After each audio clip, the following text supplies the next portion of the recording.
The other thing, and I'll show you guys real quick, that is slightly disappointing is underneath my center console rest, there is no cover.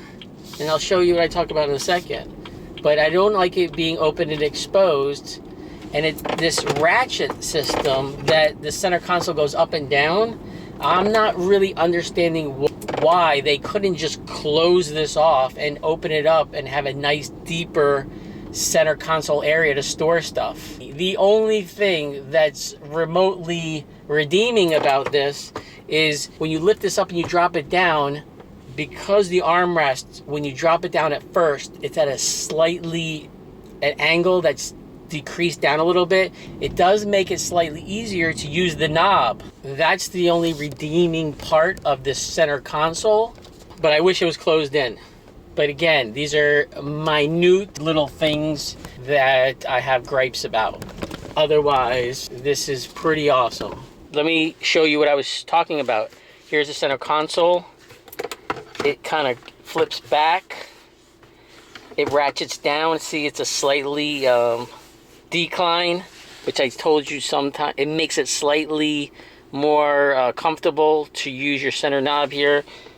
You ratchet it to 90 degrees, it's fine. You could actually ratchet wherever you want, but once you get to a point, it falls all the way down. There's a slight area here to store stuff, but here it's all open. Now, I told you in my first video, I bought this. This is aftermarket. Otherwise, it's just open. And see how I have stuff down there? When you buy this car, it's just open like that. That's like this. This is how you get the car if you don't buy that piece that I bought. That is ugly. I don't like that. I'm very organized, and I don't like to see that mess. I think they should have built the plastic walls all the way up to the armrest and just let me go down into it. Not sure why they did it this way. I believe that's a design flaw. Again, it's a minor design flaw, but for me, if I didn't find this piece, like I said, and I think I paid like 20 bucks for it, if I didn't find this piece, I would have been unhappy, but the fact that I found this piece, I think it looks okay. So there's the piece I bought. It covers up all that. It looks pretty decent. So now, when I have this and I keep this at that 90-degree angle like this, at least most of it's covered, and I'm pretty satisfied. Thank God I found that. The black grille I absolutely love. Some people were thinking that the black grille was cheaper than the mix of the chrome grille, the chrome and black grille. I don't believe so. I think for this darker color and for an M Sport, the black M Performance grille is definitely the way to go.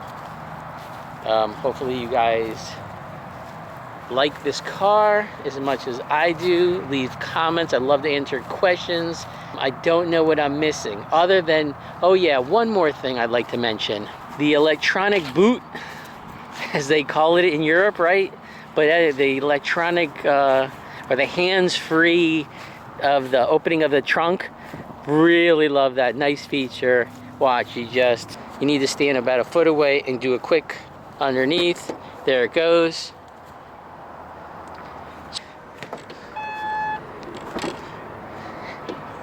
That's another thing I don't understand, which I don't like. Let me put that on a don't like list. So as much as I love kicking underneath and having this open up for me, which is really nice, the part that I don't like, if you're in the trunk working and your foot goes back underneath and stays there, this thing comes back down on you. I think because it sees your foot underneath, it thinks you want to close it electronically. Man, it gets dangerous. I've been hit in the back a couple times now. I just got to be weary of that. I wish it would only come down if you pushed one of these buttons and not had the ability to kick it back down. I'm trying to prove my theory. Yep, so that's it. If you kick underneath, you can close it automatically. That's a terrible feature, because when you stand, inevitably your feet go underneath.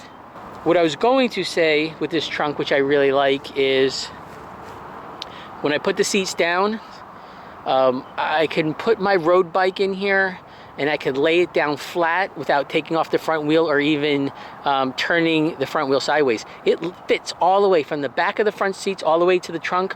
I put my road bike in, this thing closes. I think I actually may have another inch or two bigger than the X3, believe it or not, between the back seat.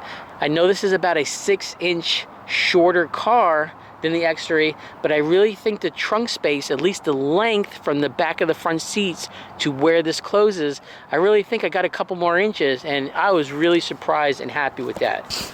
Let me show you how you guys can easily fit a whole bike. Up in the air, I want you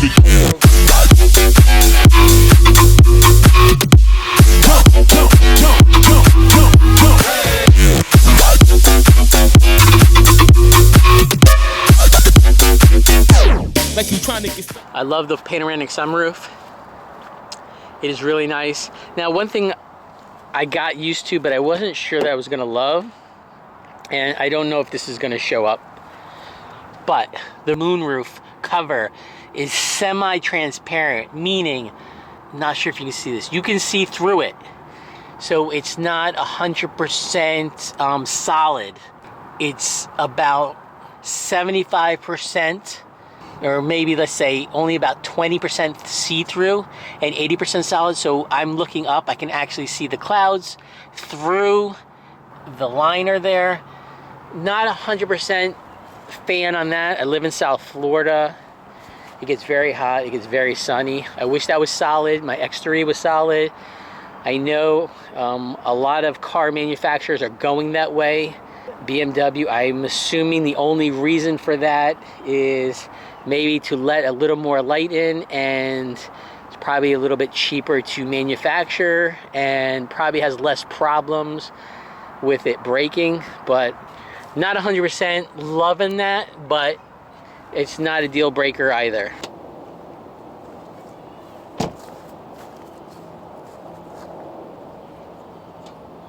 There is no hinge. Take a look at the engine.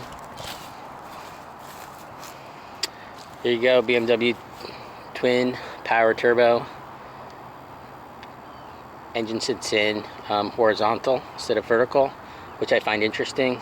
Great thing is this trunk, front trunk space is really short. Everything is super easy to get to. Your window washer fluids, changing of your oil, you're checking your transmission. Look at this, it's literally everything is within arm's reach. And also the way they seal it with the rubber everywhere, it's very good at keeping the engine clean, which is nice. Even to the point where they put a, look at that, fancy BMW logo on the engine. It's like having an extra badging. The removal of that lower badging on the quarter panels up there, where it says X drive, S drive, 228, whatever you get, I don't like that. I really wish BMW would consider removing that. It really doesn't mean anything anymore. There are so many versions of these BMWs, both in the X's and the sedans and all their cars and all the different numbers. I don't think it means anything other than people who are really into BMWs and understand the numbers, or BMW themselves. You know, put the model number on the back. If you want to put the number there, that's fine.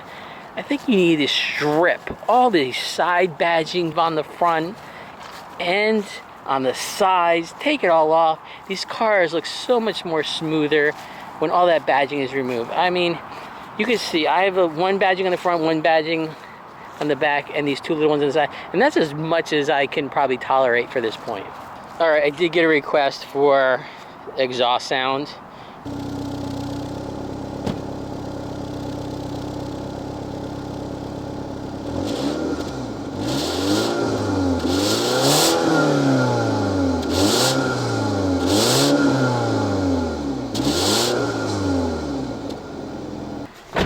Watch my speedometer as I do the same thing.